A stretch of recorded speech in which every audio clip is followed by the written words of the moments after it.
Ya, jadi teroris, bom bunuh diri itu bukan bagian dari Islam. Bahkan bom bunuh diri di medan jihad aja nggak boleh. Dan insya Allah akan kita buat sesi berikutnya syubhat, menjawab syubhat salah satu dai kondang di Indonesia ini yang membolehkan bom bunuh diri dengan alasan di medan tempur. Di medan tempur pun nggak boleh.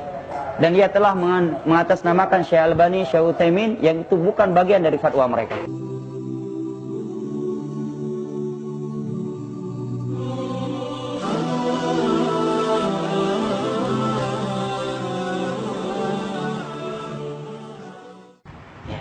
Dan sekarang ini menjadi sasaran adalah teman-teman di Polri dan TNI. Kenapa menjadi sasaran mereka? Karena mereka punya paham begini. Negara Indonesia, negara tagut. Karena hukumnya bukan hukum Al-Quran dan hadis. Hukumnya hukum Belanda. Dan Allah menyatakan langsung mereka bawa ayat. Sehingga sangat mudah anak-anak muda itu terdoktrin. Mereka bawa ayat Allah dalam surat Al-Ma'idah. Wa man lam yahkum bima anzalallah faulaika humul kafirun. Barang siapa yang tidak berhukum dengan hukum Allah, maka mereka kafir. Indonesia pakai hukum Belanda, berarti kafir. Kalau kafir, Allah berfirman dalam surat Al-Baqarah, waqtuluhum haitsu taqiftumuhum. Bunuhlah orang-orang kafir dimanapun kamu mendapatinya. Dapat di Mariot, bom di Mariot. Di bandara, Polres Cirebon, dan di mana saja. Kemudian syubhat mereka yang lainnya bahwa negara ini tagut. TNI dan Polri adalah pelindung tagut. Maka kita harus membasmi TNI dan Polri terlebih dahulu karena mereka melindungi tagut. Karena kalau mereka masih berada di Indonesia, kita nggak akan bisa membasmi tagut ini. Nah, anak-anak muda yang baru mendengar ayat dan hadis dan nggak punya background agama kan langsung terdoktrin. Apalagi anak-anak muda yang sudah pesimis dari rahman Allah, sudah banyak maksiatnya, banyak maksiat membunuh, judi, zina, kemudian dicekokin, didoktrin. Ini kamu udah banyak kali berdosa, kamu harus mencari amalan yang bisa segera memasukkan kamu dalam surga. Kamu harus cari jalan pintas masuk surga. Maka didoktrin dengan seperti di atas tadi. Kemudian dikatakan ini jalan pintas masuk surga, yaitu bom bunuh diri. Nah, untuk menjawab syubhat mereka di atas, bahwa memang Allah berfirman dalam surat Al-Ma'idah, "Wa man lam yahkum bima anzalallah fa ulaika humul kafirun." Barang siapa yang tidak berhukum dengan hukum Allah, maka dia kafir. Tapi masih ada dua ayat yang berbicara tentang hal yang sama di halaman yang sama. Pada ayat berikutnya Allah menyatakan wa man lam yahkum bima anzalallah fa ulaika humut zalimun. Barang siapa yang tidak berhukum dengan hukum Allah maka dia zalim. Ayat berikutnya wa man lam yahkum bima anzalallah fa ulaika humul fasikun, maka dia fasik. Ini tiga sifat yang berbeda untuk orang yang melakukan satu hukum perbuatan yang sama. Oleh karena itu para ulama menyatakan bahwa tidak setiap orang yang memakai hukum selain Allah, selain hukum Allah, dia langsung kafir. Kapan menjadi kafir? Apabila dia meyakini selain hukum Allah itu lebih baik daripada hukum Allah, atau setara, atau halal. Dan insya Allah pemerintah kita tidak ada yang meyakini hukum Belanda lebih baik daripada hukum Al-Quran dan hadis.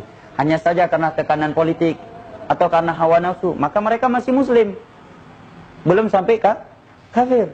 Maka yang datang dalam tafsir ayat di atas, sahabat Abdullah bin Abbas menyatakan kufur duna kufur, kufur yang tidak mengeluarkan seorang dari Islam.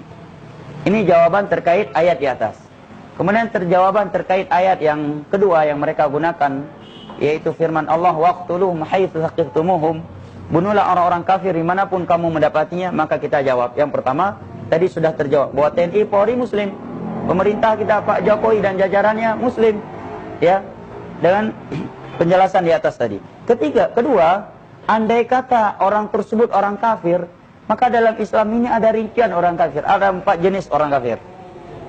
Yang pertama kafir muahad.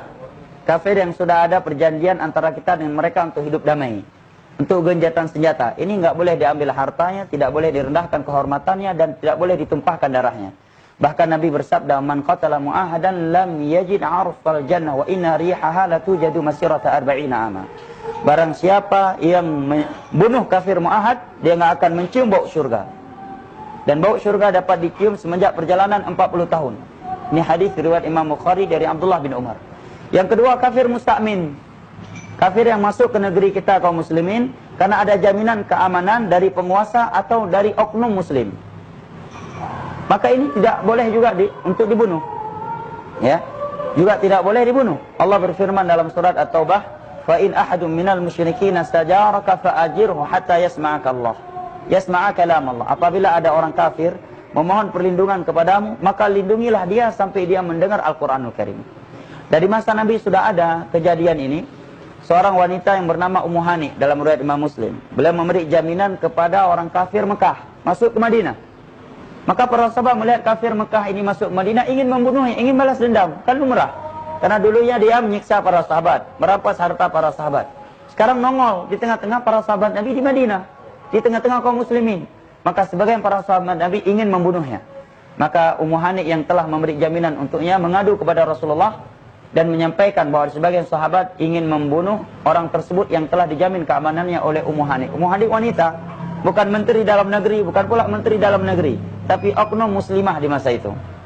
Maka Nabi langsung menyatakan, inna yadal muslim ya Ummu Hani laqad ajarna man ajarti. Wahai Ummu Hani, orang yang engkau beri jaminan keamanan, kami jamin keamanan untuk dia. Sesungguhnya jaminan kaum muslimin itu satu. Ini menerangkan bahwa kafir musta'min tidak boleh dibunuh. Kalau ada yang beralasan, oh mereka ke Bali untuk bermaksiat, mereka untuk menampakkan aurat mereka, maka jawabannya, ia akan bertanggung jawab di hadapan Allah akan dosa tersebut yang memberikan visa. Adapun kita sebagai kaum muslimin, sebagai rakyat, harus menghargai dan menjaga jaminan tersebut. Dan apabila ini dilanggar, banyak kehancuran terjadi buat Islam. Nama Islam tercoreng. Akhirnya Islam dikatakan agama pengkhianat, agama yang mengingkar janji. Setelah memberi jaminan keamanan buat turis kami, kemudian turis kami dibom Bali 1, bom Bali 2, dan seterusnya. Yang ketiga, kafir dhimmi. Kafir yang tinggal di negeri kaum muslimin, membayar pajak, membayar upeti, dan tunduk di bawah peraturan pemerintah kaum muslimin. Ini juga tidak boleh dibunuh, tidak boleh dirampas hartanya, dan tidak boleh digores kehormatannya. Sebagaimana firman Allah dalam surat At-Taubah, hatta yu'tul jizyata an yadi wa hum saghirun. Kecuali mereka telah memberi pajak dan hidup di bawah peraturan kaum muslimin, dan tunduk hidup di bawah peraturan pemerintah kaum muslimin. Yang halal, yang Allah katakan dalam surat Al-Baqarah tadi, bunuhlah mereka dimanapun mereka engkau dapati, adalah kafir yang keempat, kafir harbi. Kafir di medan tempur yang sedang bertempur antara muslim dengan mereka. Itu pun Nabi berpesan agar anak-anak, kaum wanita, dan kakek-kakek tua tidak dibunuh, tetapi ditawan. Setelah ditawan tidak boleh disiksa, tidak boleh dimutilasi, tapi harus diberi makan dan minum. Bahkan Nabi menjamin gereja dan keamanan Yahudi Najran. Ya. Kita tahu di Madinah bukan hanya agama Islam, ada Nasrani, ada Yahudi. Nabi hidup damai dengan mereka karena sudah ada perjanjian hidup damai. Bahkan Nabi berpesan ketika melepaskan panglima-panglima perangnya agar gereja-gereja tidak dihancurkan, agar anak-anak kaum wanita tidak dibunuh. Ini di medan jihad. Maka jelaslah bagi kita apa yang dilakukan oleh oknum saat ini, pengoboman, bom bunuh diri, ini menyimpang dalam Islam dari berbagai sisi. Yang pertama, yang mereka bom kaum muslimin di negeri Islam. Ya, saudara-saudara kita TNI atau Polri. Ya, padahal orang kafir asli aja ada rinciannya, ada 4 macam tadi. Apalagi orang muslim, yang mana kalau dia membunuhnya, Allah berfirman, wa may yaqtul mu'mina muta'ammida fajazaohu jahannam khalidan fiha wa ghadiballahu 'alaiha wa la'anahu wa a'adda lahu 'adzaban muhina. Barang siapa yang membunuh seorang mukmin dengan sengaja tanpa alasan syar'i, maka neraka jahanam tempatnya dan dia kekal di dalamnya. Allah melaknatnya, Allah murka kepadanya, dan Allah mempersiapkan untuknya azab yang sangat pedih. Dan ini tidak aneh ya, mereka menghalalkan darah TNI dan Polri. Mereka telah menghalalkan darah Utsman bin Affan, Khulafa ar-Rasyidin, menantunya Nabi. Mereka membunuh Ali bin Abi Thalib, bukan sedang di sawah. Beliau sedang keluar dari rumahnya untuk salat subuh, menjadi imam. Ya, ditusuk oleh Abdurrahman bin Muljim. Dan kita ya memang dilema dari satu sisi ya, karena mereka berpenampilan demikian. Dan itu bukan hal yang baru. Di masa Ali penampilan mereka juga sama. Ya. Jadinya bedanya Khawarij sama munafik itu kayak membedakan mana jenggot Khawarij, celana cingkrang Khawarij dengan celana cingkrang dan jenggot orang sunnah adalah pemahaman. Sekilas kita nggak bisa membedakannya. Makanya kalau ada aparat keamanan memperiksa orang berjenggot celana cingkrang lebih ketat, ya pertama ya dari satu sisi kita maklumi saja, karena mereka menjalankan tugas. Bukan berarti karena mereka sudah menuduh orang berjenggot dan bercelana cingkrang. Karena memang kenyataan nggak bisa kita tolak. Yang melakukan bom bunuh diri sekarang ada yang berjenggot. Karena berapa banyak orang melakukan kejahatan di balik penampilan yang baik. Atau memang dia ingin berpenampilan sunnah, tapi pahamnya tadi paham Khawarij.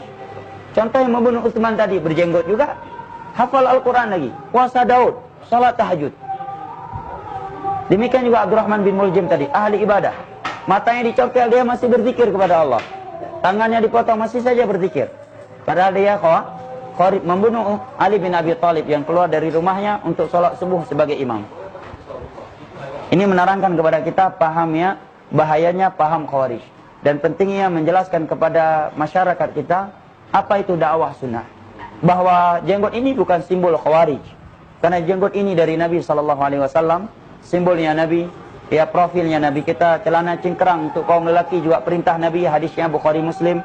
Masalah jenggot juga hadisnya Bukhari Muslim, dan sepakat 4 mazhab tentang jenggot buat kaum lelaki. Hanya saja terkadang kita dilema karena orang-orang yang melakukan aksi seperti itu mereka berpenampilan demikian. Padahal teroris bukan dari Islam, sedangkan jenggot, celana cingkrang adalah simbol keislaman.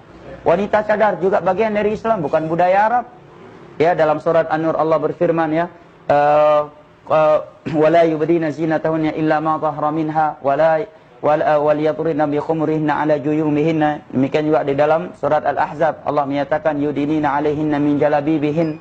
Bahkan di antara sahabat Nabi ada yang berpendapat tidak boleh nampak kecuali satu mata. 13 tahun di Mekah, istri-istri Nabi nggak ada yang pakai cadar.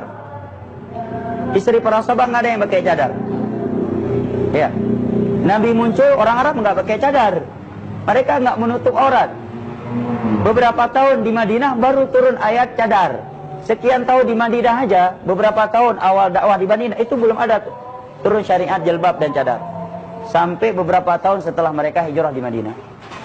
Ya, jadi teroris, bom bunuh diri itu bukan bagian dari Islam. Bahkan bom bunuh diri di medan jihad aja nggak boleh. Dan insya Allah akan kita buat sesi berikutnya syubhat, menjawab syubhat salah satu dai kondang di Indonesia ini yang membolehkan bom bunuh diri dengan alasan di medan tempur. Di medan tempur pun nggak boleh. Dan dia telah mengatasnamakan Syekh Albani, Syekh Utsaimin yang itu bukan bagian dari fatwa mereka. Wallahu a'lam bishawab. Silakan. Ya.